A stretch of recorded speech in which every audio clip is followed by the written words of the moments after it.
Before we begin, please join me in a moment of silence for those lost in this horrific and tragic event.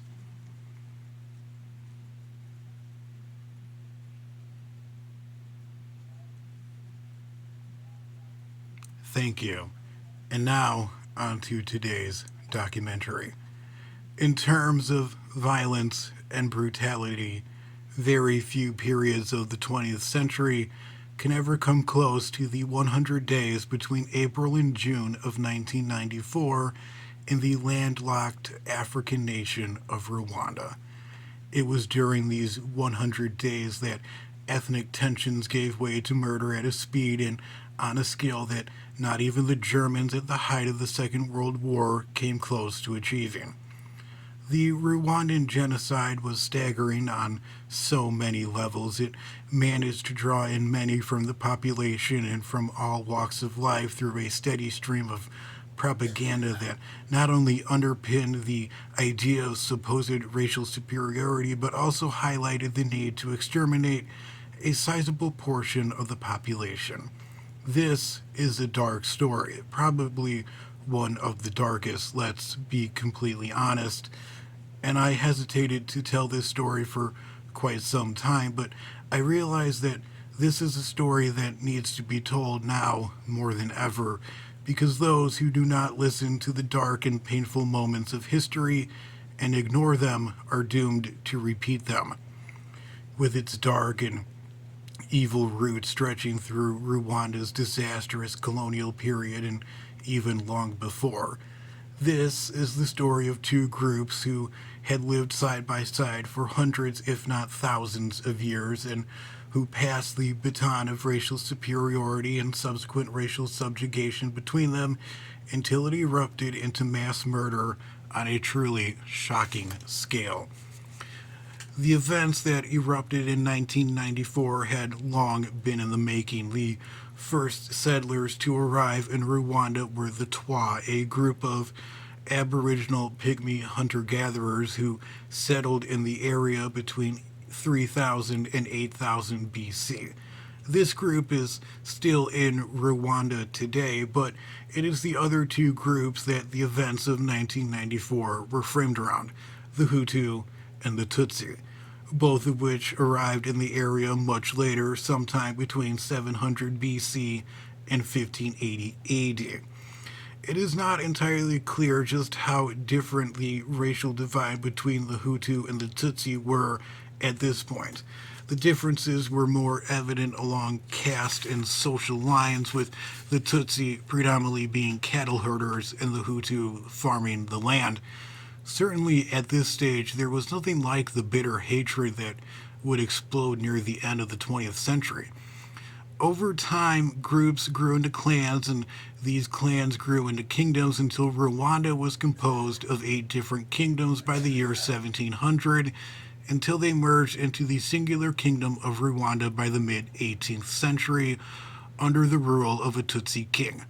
At this point, there began to become a more clear ethnic divide between the majority Hutu and the minority, yet usually vastly more powerful Tutsi, who controlled most of the prestigious roles within the military and the government.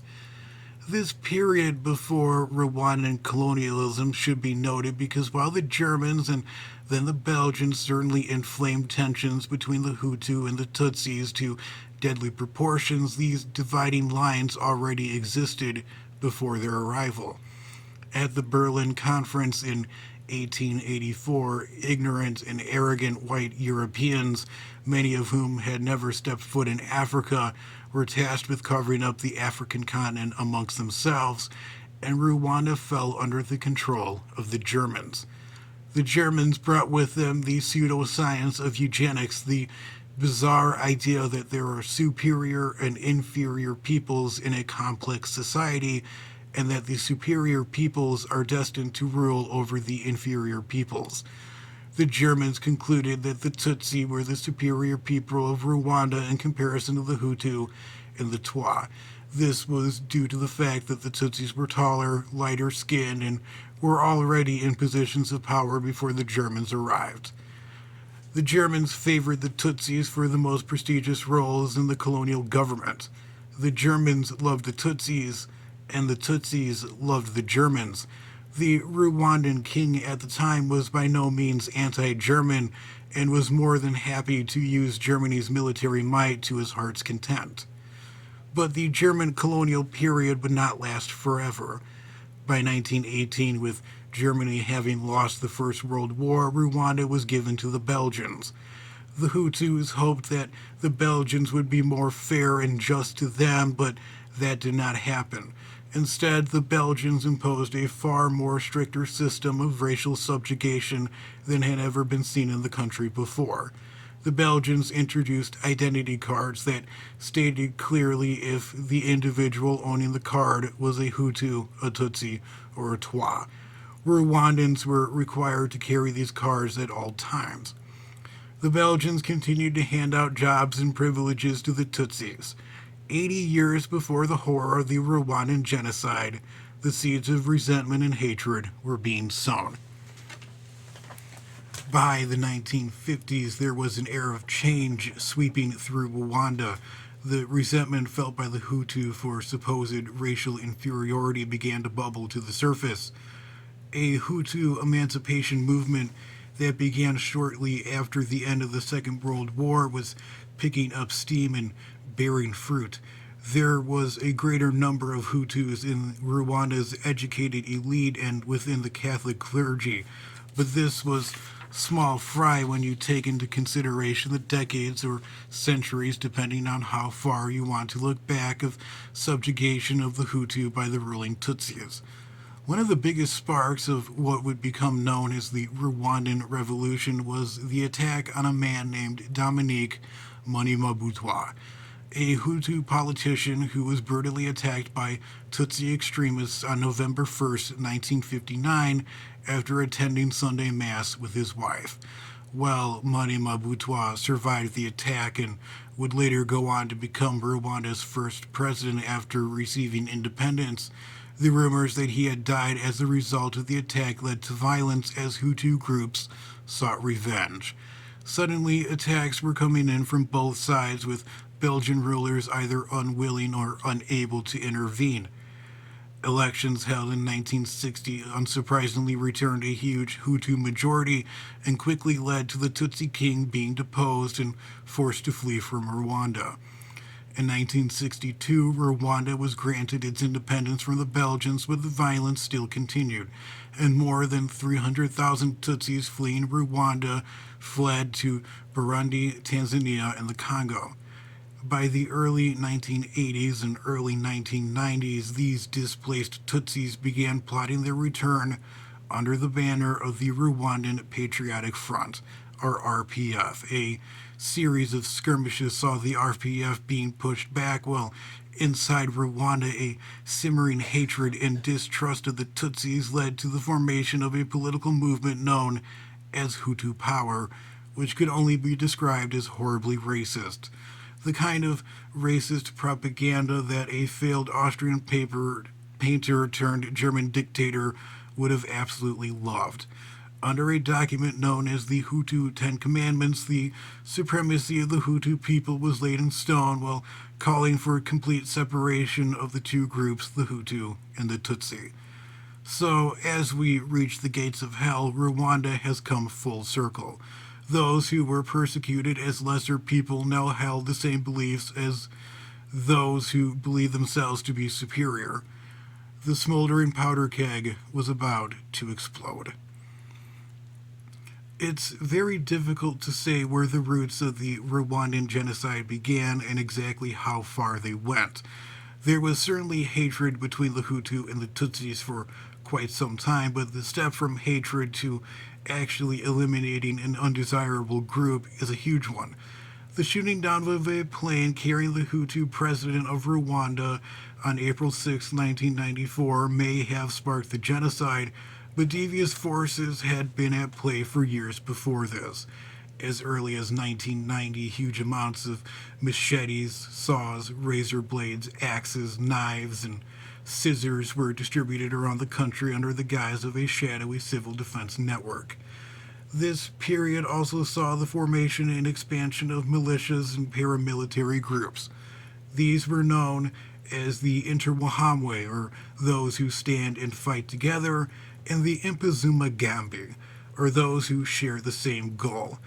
The Rwandan military also ballooned in size, but with the Rwandan Patriotic Front, the RPF, constantly trying to break down the front door, this was at least understandable. However, this led to countless badly trained troops entering service, many of whom were deeply ingrained with the Hutu power ideology. Propaganda began to circulate across Rwanda at this time as well. A good example of this propaganda was Radio Television Libre de Melchior, a radio station that broadcasted from July 9th, 1993 to July 31st, 1994. In many ways, this was just another radio station. It played music, but it also had many angry rants by journalists and passionate speeches from politicians.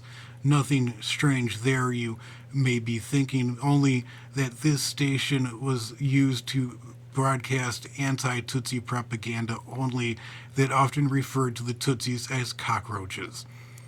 Alright, so things had been brewing for several years by now, but the powder keg erupted with spectacular violence and hatred on April 6, 1994, when the plane carrying the Rwandan president Juvenal Habyarimana was shot out of the sky as it prepared to land in Rwanda's capital city of Kigali. While the exact group responsible for the attack and their reasons for it are up for debate even to this day, you can take your pick from the RPF and its leader Paul Kagame, who is the current president of Rwanda, to Hutu extremists who were attempting to kickstart the genocide. Within hours, moderate Hutus who had been attempting to stabilize Rwanda and prevent the genocide were assassinated. This included Rwanda's prime minister, the head of the constitutional court, the minister of agriculture, the Liberal Party leader and his Canadian wife, and the chief negotiator. And by this point, any hope of warding off complete and utter disaster was now gone.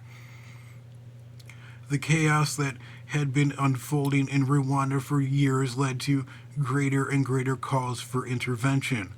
When the RPF began streaming through the country in the early 1990s, they were eventually halted by two French parachute divisions who were there to protect French civilians in Rwanda, or so they claimed. It was clear for many years that outside nations were willing to support the Rwandan government against the RPF, and while these French troops were not mandated to fight, their appearance in an area that blocked the RPF was no great surprise. In early October of 1993, the United Nations Security Council passed Resolution 872, which authorized UN troops to enter Rwanda and attempt to restore order. Troops from Belgium, Bangladesh, Ghana, Tunisia, and Poland began arriving in Rwanda shortly thereafter. For those in Rwanda who saw the direction that the country was sliding in, the arrival of the UN forces must have been a huge relief and a major morale boost. However, things began to go wrong almost immediately. The United Nations Assistance Mission for Rwanda, or UNAIMR for short, arrived with a purely peacekeeping mandate that came with plenty of nice words like monitor, assist, observed, and investigates. It must be said that most UN missions are rarely given offensive orders. They are often sent to areas to keep the peace, aid in the evacuation of foreign nationals, and distribute aid to affected people, and add some international muscle when needed. And in some cases, and in most places, this works. But this certainly did not work in Rwanda in the early 1990s. Shortly after the murder of the Rwandan president, 10 Belgian UN soldiers who were escorting Prime Minister Willing were disarmed, tortured, and executed by Hutu militias. What began the following day, April 7th, 1994, is considered one of the most intense genocides of the 20th century, when deaths and time periods are taken into consideration, and it was done with an utterly sickening level of organization and savagery. Overnight, checkpoints began appearing in Rwanda's capital city of Kigali and other cities, where soldiers and militia demanded to see everybody's ID cards, the same ID cards I mentioned earlier, which showed their racial category of Hutu, Tutsi, or Twa. Those who were identified as Tutsis were eliminated on the spot, their bodies dragged off to ditches on the side of the road. Military leaders began spreading the news of the Rwandan president's murder, along with an airtight assurance that the Tutsis were to blame, which was typically followed by orders to begin your work. And so they did. Lists of prominent Tutsis were handed out by military and militias around Rwanda. The individuals on these lists were hunted down and killed along with their families. But this was by no means a small targeted campaign. While those carrying out the attacks were eager to target politicians and well known Tutsis in the early stages, the net was opened almost immediately. In the more rural areas of Rwanda, where there was very little to no militia or military present, orders were handed down from the government to local leaders, who in turn placed the responsibility for carrying out the attacks on civilians. And this was an easy thing to do due to the ideological brainwashing that had been going on for years. It did not make it difficult for neighbor to turn on neighbor. Those who refused to partake in the violence were branded as Tutsi sympathizers and were often killed themselves. What occurred over the next 100 days from April 6, 1994 to July 19, 1994 was just simply inconceivable, as anywhere between 500,000 and 1.1 million people died. 50% of Rwanda's population, half of them Tutsis. But this also included 30% of the Twa as well. As details began to emerge from Rwanda, they were met with shock and disbelief. For many people outside of Rwanda, it was difficult to comprehend that murder on such a massive scale was occurring and how directed it was. The news of the mass killing sparked a morbid race against time as the RPF, renewed by sickening events, began to push south into the country. Remarkably, instead of focusing on the well-armed army that was barreling towards them, Hutu militias and the Rwandan army focused their attention on the remaining Tutsis. This was not just mass murder, this was genocide. The first definitive proof that a genocide was underway occurred in April of 1994, when 110 people of Tutsi identity were massacred at the Polish Palatine Mission Church in Gikongo, a small town in Rwanda a few miles away from the capital of Kigali. Alongside the native Rwandans were Polish priests and two unarmed Polish UN observers, Major Jerry Maska and Major Richard Chudy, who witnessed the massacre carried out by hundreds of Hutu militiamen. They frantically tried to call the UN base for assistance, but were informed that similar cases were occurring throughout the area and that no UN soldiers could be spared. And sadly, stories such as this were repeated throughout Rwanda. On April 11, 1994, roughly 2,000 people were massacred at the École Technique Officielle, a school in Kigali, after UN soldiers assisting them were ordered to leave to help aid in the evacuation of foreign nationals. Violence against women and children exploded during these 100 days as well, along with many other horrific acts of violence so brutal I have not the words to describe them, but rest assured, if you need an example of just how evil man can be to their fellow man, look no further than these 100 days. And if you need proof of just how out of their depths the United Nations can be, then look no further than these 100 days as well. While those on the ground did what they could, their orders of no offensive action effectively tied their hands. They could do nothing but stand by and watch as the slaughter unfolded. There were a few factors that finally brought the genocide to an end in July of 1994. First off, to put it bluntly, those responsible were running out of victims. The scope and scale of the violence was so massive that after 100 days, two-thirds or more than 60% of the Tutsis in Rwanda had been murdered. The other major factor was that the bulldozing RPF, or Rwandan Patriotic Front, who swept through the country with great ease.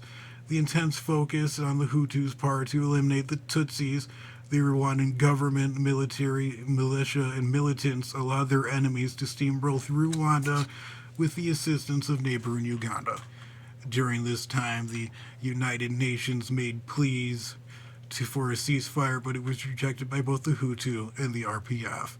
The only thing that put an end to the killing of the Tutsis was when the territory was liberated by the RPF.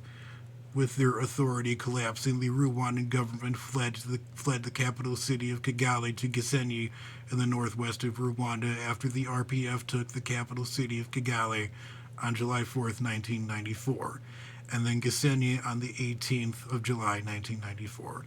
With the Tutsis now back in power, a huge exodus began as 2 million Hutus became refugees fleeing into the Congo and Tanzania. The killings did not stop there as the Tutsis sought revenge. The Rwandan genocide saw catastrophic failings on all sides that spread well outside of Rwanda. The United Nations proved to be nothing more than a glorified name. Their presence in Rwanda and their failings to protect the Tutsis came under intense scrutiny. The United States, that once glorious beacon of freedom and perhaps the only country that could have made a significant impact, wanted absolutely nothing to do with another African continent so soon after their defeat at the Battle of Mogadishu in Somalia in 1993, which led to the loss of 18 American servicemen. While the French were more than willing to hide behind their shady desire to retain a French influence in the area, they could have used their political power to stop the genocide before it began. But nevertheless, this had always been a Rwandan issue. Colonialism may have split the Hutu and the Tutsis further and further apart, but the 30-year period between Rwanda being granted its independence and the genocide was nothing short of utter madness that paved the way for what occurred in 1994. Rwanda is a perfect example of what can happen when ethnicity can be manipulated for political and power gains. This was not a black versus white issue or an African versus European issue. This was a Rwandan issue. The Hutu and the Tutsi lived side by side for hundreds, if not thousands, of years. They speak the same language and believe in the same religion, and apart from a few supposed features, it's difficult to tell them apart. But both sides, at separate times, were more than willing to stoke the fear of the supposed other until it exploded in one of the worst genocides since World War II.